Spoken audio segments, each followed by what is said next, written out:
Okay students, अब हम discuss करने जा रहे हैं आपका फर्स्ट टॉपिक आपकी बुक से, that is book of hospital pharmacy by Nadeem Irfan Bukhari. इसमें लिखा है जी हॉस्पिटल फार्मेसी इन पाकिस्तान के हॉस्पिटल फार्मेसी का स्टेटस क्या है आपके पाकिस्तान के अंदर। सो बुक के जस्ट एक पैराग्राफ में अगर आप देखें तो डिफरेंट टर्मिनोलॉजीज यूज़ की गई हैं जिसका आपको बेहतर आइडिया होना चाहिए। फॉर एग्जांपल वर्ड्स आएगा, वर्ड्स ऐसे आएंगे फ्लोर स्टॉक, आपको पता होना चाहिए फ्लोर स्टॉक क्या है। एक ही पैराग्राफ के अंदर इतने अच्छे और टेक्निकल वर्ड्स आए हैं। इंस्टीट्यूशनल फार्मेसी क्या चीज़ है, एक्सटेम्पोरेनियस प्रेपरेशन का वर्ड आया है वो क्या चीज़ है। सो इस एक पैराग्राफ को देखते हैं, देन इसके ऊपर डिस्कशन करते हैं जी। हेडिंग है हॉस्पिटल फार्मेसी इन पाकिस्तान। तो ऑथर ने स्टार्ट कैसे किया है, institutional pharmacy practice in Pakistan has not yet received a quantum jump. Okay, ये एक लाइन लिख दी। जिस लाइन से क्या हमें पता चल रहा है कि इंस्टीट्यूशनल फार्मेसी हमें पता पहले होना चाहिए जी क्या चीज़ है। Institutional pharmacy, the pharmacy that is located with in an institute, the pharmacy that is located with in any hospital is actually the hospital pharmacy. यहाँ ऑथर आपकी बात करे उस फार्मेसी की जो कि आपके हॉस्पिटल के अंदर लोकेटेड है। So, institutional pharmacy means pharmacy that is located within the hospital. अब author is saying कि जी आपकी जो institutional pharmacy है उसने पाकिस्तान में as such कोई इतना क्वांटम जंप नहीं लिया, as such इतनी तरक्की नहीं की है। क्वांटम इज ह्यूज जंप नहीं लिया, लेकिन फिर भी आपके पास आपकी जो हॉस्पिटल फार्मेसी है गवर्नमेंट लेवल के ऊपर बहुत अच्छा काम कर रही है। इंस्टीट्यूशनल फार्मेसी जी हमने अभी तक डिस्कस कर ली, वो pharmacy that is located within the hospital. Okay then but author is saying कि हाउएवर, लेकिन फिर भी आपके जो हॉस्पिटल फार्मासिस्ट हैं वो अपनी सर्विसेज प्रोवाइड कर रहे हैं डिस्ट्रिक्ट लेवल पे। डिस्ट्रिक्ट लेवल पे मीन्स जिला, सिटी के लेवल पे। सिटी के लेवल पे कैसे प्रोवाइड कर रहे हैं, अपने गवर्नमेंट हॉस्पिटल्स के थ्रू। सो इधर अब वर्ड आ गया जी डिस्ट्रिक्ट। आपको पता है जी डिस्ट्रिक्ट क्या है, सिटी को रिप्रेजेंट कर रहा है, एक पर्टिकुलर एरिया आपके कंट्री का रिप्रेजेंट कर रहा है। वो एरिया कौन सा है जिसमें एक एक पर्टिकुलर फीचर के या एक्टिविटी के लोग हैं, फॉर एग्जांपल लाहौर, शेखुपुरा। अभी तक हमने बात की कि जो आपके फार्मासिस्ट हैं वो अपनी सर्विसेज प्रोवाइड कर रहे हैं इंस्टीट्यूशनल फार्मेसीज में। Institutional pharmacies means hospital pharmacies, वो फार्मेसीज जो हॉस्पिटल के अंदर हैं। वहाँ फार्मासिस्ट अपना रोल कैसे प्ले कर रहे हैं, डिस्ट्रिक्ट लेवल पे। डिस्ट्रिक्ट लेवल पे कैसे, by working in hospitals, by working in government hospitals. Okay, अब नेक्स्ट लाइन पे आते हैं जी आपके। देन डेफिनेटली गवर्नमेंट हॉस्पिटल्स में आपके फार्मासिस्ट अपना रोल प्ले कर रहे हैं, वहीं साथ साथ आपके फार्मासिस्ट आपके प्राइवेट हॉस्पिटल्स में भी अपना रोल प्ले कर रहे हैं। जब आपके प्राइवेट हॉस्पिटल्स ने रियलाइज़ किया कि जी गवर्नमेंट लेवल पे आपकी फार्मेसीज इस तरीके से चल रही हैं, फार्मासिस्ट उसे चला रहे हैं, देन उन्होंने रियलाइज़ किया अच्छा जी pharmacists are very important. By because वो एक इंडिविजुअल है, वो एक पर्सनल है। वो पहले हम डिस्कस कर चुके हैं, this is not personnel, this is personal means this is an individual. और दूसरा पर्सनल इज एक्चुअली रिप्रेजेंटिंग आपकी जात को रिप्रेजेंट कर रहा है, पर्सनल मेरी पर्सनल चीज। वाइल दिस जिस पर्सनल जिसको आप अक्सर पर्सोनल प्रोनाउंस करते हैं, personnel, this is actually the personal, it means an individual. Hospital pharmacy के अंदर जो आपके पास पर्सनल है दैट इज योर फार्मासिस्ट। आपके प्राइवेट हॉस्पिटल्स ने रियलाइज किया वो person is capable. Why is capable, because उसको ज़्यादा नॉलेज है कि उसने जी ड्रग कैसे स्टोर करनी है, उसने ड्रग को, मेडिसिन को हैंडल कैसे करना है। He has better knowledge of pricing, उसने फार्मास्यूटिकल इंडस्ट्री में उसने काम किया है, उसने फार्मेसी पढ़ी, उसने इंडस्ट्रियल फार्मेसी पढ़ी है। उसे पता है जी एक पर्टिकुलर इंग्रेडिएंट की, एक्टिव की, एक्सीपेंट की प्राइस क्या होनी चाहिए। अगर वो एक्सटेम्पोरेनियस प्रिपरेशन अपनी फार्मेसी के अंदर बना रहा है तो उसको ज़्यादा बेहतर आइडिया कितनी क्वांटिटी में मैं ये इंग्रेडिएंट डाल रहा हूँ तो इसकी प्राइस ये होगी। हॉस्पिटल, प्राइवेट हॉस्पिटल्स ने रियलाइज़ किया जी आपके जो फार्मासिस्ट हैं उसको बेहतर नॉलेज है स्टोरिंग का, हैंडलिंग का, मेडिसिन की हैंडलिंग का, उसे बेहतर नॉलेज है प्राइसिंग का, उसे ज़्यादा बेहतर पता है कि आपके ड्रग्स और अलाइड सब्सटेंसेस एक्चुअली डिस्पेंस कैसे करने हैं। पिछले लेक्चर में हम लोग डिस्पेंसिंग और डिलीवरी का डिफरेंस पढ़ चुके हैं। अब इधर वर्ड आ गया कि आपके फार्मासिस्ट को पता है about the drugs and allied substances. Drugs definitely medicine को हम रिप्रेजेंट कर रहे हैं, फार्माकोलॉजी में बड़ी डिटेल्स आप पढ़ चुके हैं। अलाइड सब्सटेंसेस के बारे में मजीद डिटेल पढ़ेंगे आप फॉरेंसिक फार्मेसी में जी, इत्तेहादी, सपोर्टिव सब्सटेंसेस, फॉर एग्जांपल जो आपके सर्जिकल डिवाइसेस, इंस्ट्रूमेंट्स, आपके फूड एडिटिव्स वगैरह, ठीक है। सो बेसिकली आपके हॉस्पिटल फार्मासिस्ट को इस चीज का बेहतर नॉलेज है। आपके हॉस्पिटल फार्मासिस्ट के पास गवर्नमेंट लेवल पे हॉस्पिटल्स है, वहां पर काम कर रहे हैं। सो वहां पे उन्होंने एक बेस सेट कर दी, उन्हें देखकर जी प्राइवेट हॉस्पिटल्स ने रियलाइज किया जी फार्मासिस्ट आर वेरी इंपॉर्टेंट। आपके ड्रैप ने बहुत इंपॉर्टेंट रोल प्ले किया, रूल्स एंड रेगुलेशंस बना के फार्मासिस्ट की हायरिंग इंपॉर्टेंट होगी, कंपल्सरी होगी बिकॉज ऑफ द ड्रग्स, क्योंकि वही एक एक्सपर्ट है जिसने ड्रग्स को डील करना है। सो अभी तक फार्मासिस्ट का रोल हमने यहाँ तक पढ़ा कि जी गवर्नमेंट लेवल पे कर रहा है, डीएचक्यू में हॉस्पिटल्स में कर रहे हैं। DHQ hospitals means district headquarters hospital. अच्छा, डिस्ट्रिक्ट हॉस्पिटल्स क्या करते हैं जी? डीएचक्यू हॉस्पिटल्स क्या करते हैं? Definitely health care facility provide करते हैं within a region, within a city. किसको प्रोवाइड करते हैं? डेफिनेटली आपके पेशेंट्स को, इन पेशेंट्स को, आउट पेशेंट्स को प्रोवाइड करते हैं।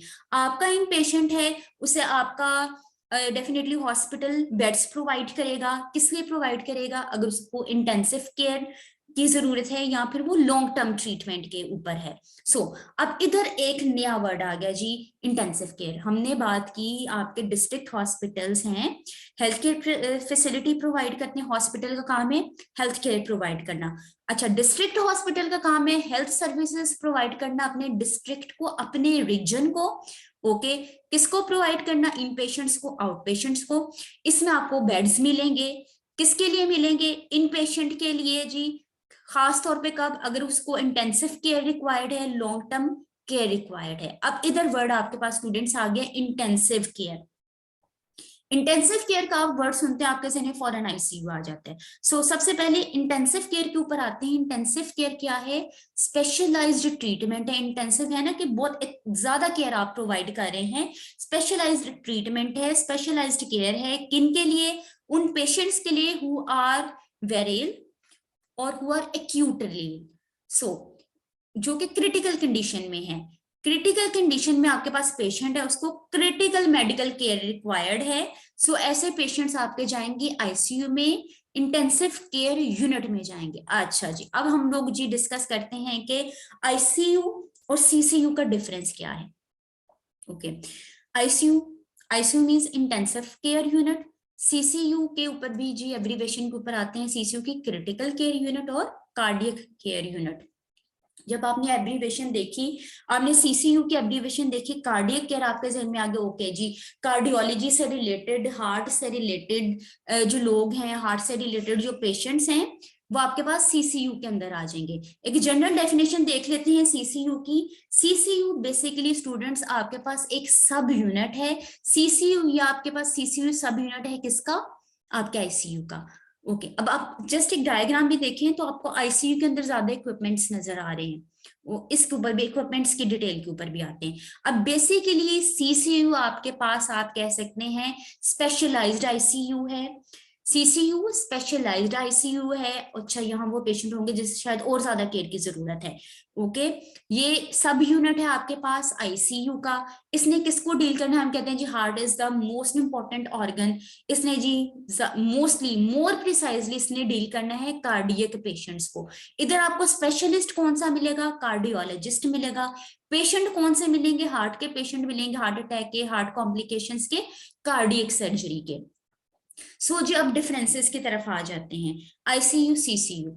आईसीयू एब्रीवेशन का पहले डिफरेंस है, ICU means intensive care unit. CCU अभी हमने डिस्कस किया, सी क्रिटिकल केयर यूनिट और cardiac care unit, critical cardiac. Okay, जहां से जी हमने एब्रीवेशन देख ली, हमें इसके सेटअप का, इसके स्पेशलाइजेशन का, इक्विपमेंट्स का भी अंदाजा होना शुरू हो गया। अब स्टाफ का हमें अंदाजा हो गया किस चीज से? जब आपने ये एब्रीवेशन देखी। अब स्टाफ आपको किस किस्म का मिलेगा आईसीयू में? जी आईसीयू में आपके पास डिफरेंट ऑर्गन फेलियर के पेशेंट आ सकते हैं। सीसीयू में जी आप टेक केयर करें किन पेशेंट की?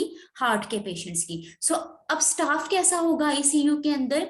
डिफरेंट टीम ऑफ डॉक्टर्स और नर्सेज मिलेंगी जिनका काम क्या है? पेशेंट की केयर करना, डिफरेंट मेजर ऑर्गन्स की, डिफरेंट मेजर ऑर्गन्स की। इवन हार्ट के पेशेंट भी इधर आपके पास आ सकते हैं। आपके पास पेशेंट आया, आपको रियलाइज हो गया बहुत इसको केयर की जरूरत है, हार्ट का पेशेंट है, और मैक्सिमम 6 से 7 दिन आप सीसीयू में अपने पेशेंट को रख सकती हैं। आपने सीसीयू में पेशेंट शिफ्ट कर दिया। अब सीसीयू के अंदर आपके पास टीम कैसे होगी, स्टाफ कैसा होगा, जो कि कार्डियक केयर के अंदर ट्रेंड होगा। इधर आपको कार्डियोलॉजिस्ट मिलेंगे। इक्विपमेंट कैसे मिलेंगे जी, इक्विपमेंट अभी आपने पिक्चर में देखा कि आईसीयू के अंदर काफी ज्यादा इक्विपमेंट्स थे। सो हार्ट से लेकर आपके पास वेंटिलेटर तक के सारे इक्विपमेंट्स आपको यहाँ मिलेंगे। लेकिन इक्विपमेंट्स की अगर हम डिटेल सीसीयू के अंदर देखें तो हर किस्म का स्पेशलाइज्ड हार्ट का इंस्ट्रूमेंट आपको कहाँ पे मिलेगा, आपको आईसीयू में मिलेगा। वो आपको इक्विपमेंट्स मिलेंगे which are specific for the care of the patients, for the care of the heart patients. अब जी सबसेट कौन है जी, सीसीयू सबसेट है आईसीयू का। आईसीयू आपके पास एक मेजर डिवीजन है जिसके अंदर सीसीयू आ रहा है। फॉर एग्जांपल आपने इत्तेफाक हॉस्पिटल में देखा होगा कि जी आईसीयू है, आईसीयू के अंदर उन्होंने सीसीयू भी बनाया है। बिकॉज वाई, बिकॉज आईसीयू का सब यूनिट है आपके पास सीसीयू। आपके पास आईसीयू के अंदर डिफरेंट ऑर्गन फेलियर के पेशेंट्स आ सकते हैं, स्पेशलाइजेशन है इसकी। डिफरेंट ऑर्गन फेलियर के पेशेंट आ सकते हैं, मल्टीपल ऑर्गन फेलियर के पेशेंट आ सकते हैं जिनकी आपने ट्रीटमेंट करनी है। लेकिन जी आपके पास स्पेशलाइजेशन क्या है सीसीयू की, आपने हार्ट के पेशेंट की ही केयर करनी है इसके अंदर। ये अभी तक स्टूडेंट्स आपके पास डिफरेंसेस आ गए आईसीयू के एंड सीसीयू के। ठीक है जी, अब हम आ जाते हैं अलाइड सब्सटेंसेस के। हमने यहाँ पर एक टर्म यूज की थी, अलाइड सब्सटेंसेस क्या चीज है जी। अलाइड सब्सटेंसेस मैंने पहले बताया, वर्ड अगेन इंग्लिश के ऊपर इसका देखें, मीन्स इत्तेहादी, उससे रिलेटेड, उससे मुतल्लिका सपोर्टिव सब्सटेंसेस आ जाते हैं। For example food supplements and medical devices इसके अंदर आ जाती हैं। ये जस्ट लिस्ट है, आपने लिस्ट याद नहीं करनी, आपको समझाने के लिए कि जी डीएचक्यू हॉस्पिटल्स फॉर एग्जांपल आपको कहाँ के, डीएचक्यू हॉस्पिटल चकवाल का, चिन्योट का, डीजी खान का, आपका लाहौर का आपका सर्विसेज हॉस्पिटल है, मियाँ वाली का डीएचक्यू है हॉस्पिटल। ये जस्ट आपको समझाने के लिए लिस्ट डाली किस तरह डीएचक्यू हॉस्पिटल गवर्नमेंट लेवल पे आपको कहाँ पर मिल रहे हैं। ओके अब जी यहाँ पे आपके फार्मासिस्ट का रोल क्या आता है, फार्मासिस्ट का रोल क्या आता है जी, बल्क में उसने ड्रग्स प्रोवाइड करनी है, मेडिसिन प्रोवाइड करनी है। कहाँ पे प्रोवाइड करनी है, वार्ड में पेशेंट को, यूजर्स को प्रोवाइड करनी है। पेशेंट का अटेंडेंट आ गया, उसको प्रोवाइड कर दी, प्रिस्क्रिप्शन आ गया, आपने प्रोवाइड कर दी। मेन दो इंपॉर्टेंट रोल फिलहाल जो यहाँ पर मेंशन है कि बल्क में वार्ड स्टॉक के लिए प्रोवाइड करनी है, एक्सटेम्पोरेनियस कंपाउंड करनी है। एट द स्पॉट ऑर्डर आया, कमर्शियली अवेलेबल नहीं है, एज स्पेसिफिक कोई प्रोडक्ट चाहिए है, आपने फॉरेन फार्मेसी में उसकी मेकिंग की, दैट मीन्स एक्सटेम्पोरेनियस कंपाउंडिंग की, और आपने अल्टीमेटली यूजर को प्रोवाइड कर दी, डायरेक्टली प्रोवाइड कर दी या फिर नर्सिंग स्टाफ के थ्रू प्रोवाइड कर दी। अच्छा अब यहाँ पर ये वर्ड आया है bulk to ward stock.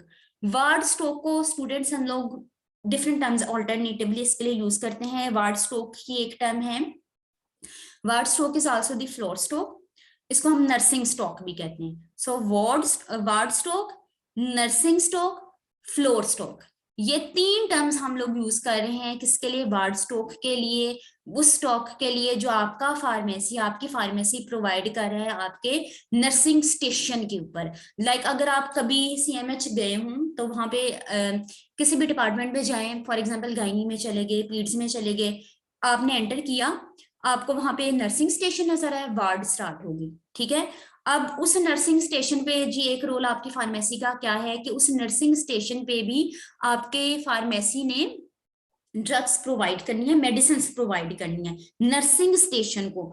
Okay nursing station को यानी कि उस फ्लोर को प्रोवाइड करनी है, उस वार्ड को प्रोवाइड करनी है। हम वर्ड यूज करते हैं ward stock, nursing stock, floor stock. Okay जी एक ये रोल आपके पास आ गया जी। अभी तक हम लोगों ने डिफाइन कर लिया कि आपको वार्ड स्टॉक को नर्सिंग स्टॉक कहते हैं, फ्लोर स्टॉक कहते हैं। वो स्टॉक है जो आपकी फार्मेसी प्रोवाइड कर रही है किसको, आपके नर्सिंग स्टेशन को। डेफिनेटली अब इतना ज्यादा भी नहीं प्रोवाइड करेगी कि वहां पे एक पूरी एक फार्मेसी डेवलप हो जाए, कुछ क्वांटिटी में, स्मॉल अमाउंट में प्रोवाइड करेगी। इस तरह से प्रोवाइड करेगी कि आप कह सकते हैं कि आपके नर्सिंग स्टेशन के अंदर एक मिनी फार्मेसी है। अब इसको कैसे डिफाइन कर लेंगे, medicine are commonly used, medicine जो भी रोजमर्रा में आपके इस वार्ड के अंदर, गायनी के वार्ड में सारे गायनी के प्रोडक्ट्स आप देंगे, पीड्स की वार्ड में पीड्स की प्रोडक्ट देंगे, वो प्रोडक्ट जो कि आपकी वार्ड में उस वक्त स्टोर होंगी, स्मॉल, आपके पास आपके नर्सिंग स्टेशन में एक छोटा सा एरिया है, वहां पे आपके नर्सिंग स्टाफ ने उसे स्टोर कर दिया, that is stored at small area on the nursing unit और द नर्सिंग स्टेशन। आप कह सकते हैं जी which is like a mini pharmacy at the nursing unit. अब ये कौन सी मेडिसिन हैं जो रेगुलर ट्रीटमेंट में इस्तेमाल हो रही है, यानी कि गायनी के एरिया में आपने हार्ट की मेडिसिन रख ली, नहीं, ये जस्ट आपके पास मिनी फार्मेसी है। अकॉर्डिंग टू द डिपार्टमेंट उधर मेडिसिन सेव है। कौन सी मेडिसिन सेव है? जो कॉमनली यूज मेडिसिन है, जो day to day daily basis पे उस वार्ड के अंदर इस्तेमाल हो रही हैं। जी एक रोल आ गया आपकी फार्मेसी का कि उसने स्टॉक प्रोवाइड करना है आपके नर्सेस को, यानी कि फ्लोर स्टॉकिंग आ गई इसके अंदर, हमने टर्म यूज की जी फ्लोर स्टॉक, वार्ड स्टॉक और द नर्सिंग स्टॉक। अब जी सेकंड रोल आ गया है जी एक्सटेम्पोरेनियस प्रेपरेशंस का। जी वो प्रेपरेशंस हैं जिसके अंदर जो वो प्रेपरेशंस जो आपका फार्मासिस्ट आपके हॉस्पिटल फार्मेसी जिसकी मेकिंग करी है, कहाँ पे करी है? अपनी फार्मेसी के अंदर। So, extemporaneous preparation is just utilizing traditional compounding की टेक्निक को इस्तेमाल कर रही है, मेडिसिनल प्रोडक्ट बना रही है। जी क्यों बना रही है? क्योंकि मे बी उस टाइम पे वो प्रोडक्ट आपको कमर्शियली अवेलेबल नहीं थी, सो आपने उसकी प्रेपरेशन कर दी। क्यों आपको बनाना पड़ी? आपके पास आपको पेशेंट की एज के अकॉर्डिंगली उसकी डोज एडजस्ट करनी थी, सो आपने वो बना ली। So according to the need of the patient, अगर आप कोई मेडिसिन की कंपाउंडिंग मेकिंग कर रहे हैं within your pharmacy, then this is your extemporaneous preparation. Reason क्या है जी? कमर्शियली अवेलेबल नहीं थी। दूसरी रीजन क्या है जी? हम लोग पहले से बनाकर नहीं रख सकते थे क्योंकि उसकी शेल्फ लाइफ कम थी, हमने प्रिजर्वेटिव ऐड नहीं करना था, हमारे पास स्टेबिलिटी कोई स्टडीज नहीं है कि आप इसके अंदर प्रिजर्वेटिव ऐड करके इसको सेव कर सकें, हमारे पास स्टडीज नहीं है उसकी। सो एक्सटेम्पोरेनियस प्रेपरेशन के दो अभी तक रीजन जो हम लोगों के सामने है, फर्स्ट वन इज कि जी that was not commercially available, not commercially available. Secondly आपको उसकी शेल्फ लाइफ कम थी, आपको पेशेंट की नीड के अकॉर्डिंगली वो बनानी थी। कमर्शियली अवेलेबल ना होने की एक रीजन ये भी आपके पास है जी, एज स्पेसिफिक डोज आपने तैयार करनी थी। फॉर एग्जांपल बच्चों के लिए तैयार करनी थी, बूढ़े लोगों के लिए तैयार करनी थी। ये आ जाता है जी आपका एक्सटेम्पोरेनियस प्रेपरेशन में। अच्छा, अब हम लोगों के जहन में है जी, नॉर्मली हम लोगों ने सर्च किया कि एक्सटेम्पोरेनियस प्रेपरेशंस की शेल्फ लाइफ कम है, 7 दिन है, कहीं पे किसी प्रोडक्ट की 24 घंटे मिल गई। अब डिफरेंट रिसर्च आर्टिकल्स, रिसर्च इतनी ब्रॉडर चीज है कि आप जाते जाए आपको कुछ भी मिल जाएगा। अब ये एक रिसर्च आर्टिकल है, preparation of extemporaneous oral liquids in hospital pharmacy. अब यहाँ पर देखें कि यहाँ पे क्या ड्यूरेशन लिखी हुई है, एम्लोडिपिन की 1 ईयर एट 4 डिग्री, और ऊपर हेडिंग देखिए extemporaneous oral liquid preparation from solid oral dosage form commercially available. Extemporaneous कहां से बनाए? सॉलिड डोजेज फॉर्म से, जो कि कमर्शियली अवेलेबल थी आपके पास। सो अब इसका इसने क्या लिख दिया? स्टेबिलिटी कितनी है? 1 साल तक है। किसकी? लिक्विड की, जो आपने लिक्विड बनाया है अपने कमर्शियली अवेलेबल प्रोडक्ट से। लेकिन प्रिसाइसली अब आपने कैसे डिफाइन करना है एक्सटेम्पोरेनियस प्रेपरेशन को? जी वो प्रेपरेशन है जो कमर्शियली अवेलेबल नहीं थी, तो हमने अपनी फार्मेसी के अंदर बना ली। क्यों बनाई? कमर्शियली अवेलेबल नहीं थी, पेशेंट की नीड के अकॉर्डिंगली आपने वो तैयार कर दी। So these are the extemporaneous preparations. Okay, extemporaneous preparation में स्टूडेंट हम नॉर्मली क्यों कहते हैं कि जी शेल्फ लाइफ कम है, आपके पास फार्मेसी में है, ये डेफिनेटली आपको पता है कि आपके पेशेंट ने within a week, within a day इसको इस्तेमाल कर लेना, आपने इसके अंदर प्रिजर्वेटिव्स बेसिकली ऐड नहीं किए। सो इस वजह से उनकी एक रीजन है ये, किस वजह से भी उनकी जो शेल्फ लाइफ है वो कम है। सो अब नेक्स्ट हम लोग अपने वीडियो में डिस्कस करेंगे roles and responsibilities of hospital pharmacy. So अभी तक जी हम लोगों ने डिस्कस किया था जी अपना फर्स्ट पैराग्राफ अपनी बुक का, that was the hospital pharmacy in Pakistan. इसके अंदर हम लोग आईसीयू सीसीयू के डिफरेंस के ऊपर गए, हम लोगों ने डीएचक्यू हॉस्पिटल्स को डिस्कस किया, हम लोगों ने फ्लोर स्टॉक को इसके अंदर डिस्कस किया। सो अल्टीमेटली हम लोगों ने स्टार्ट कहाँ से किया था? हॉस्पिटल फार्मेसी इन पाकिस्तान से। So this was the lecture. In next lecture अब हम लोग जी हॉस्पिटल फार्मेसी के रूल्स एंड फंक्शंस देखेंगे, हॉस्पिटल फार्मासिस्ट के रूल्स एंड फंक्शंस को डिस्कस करेंगे।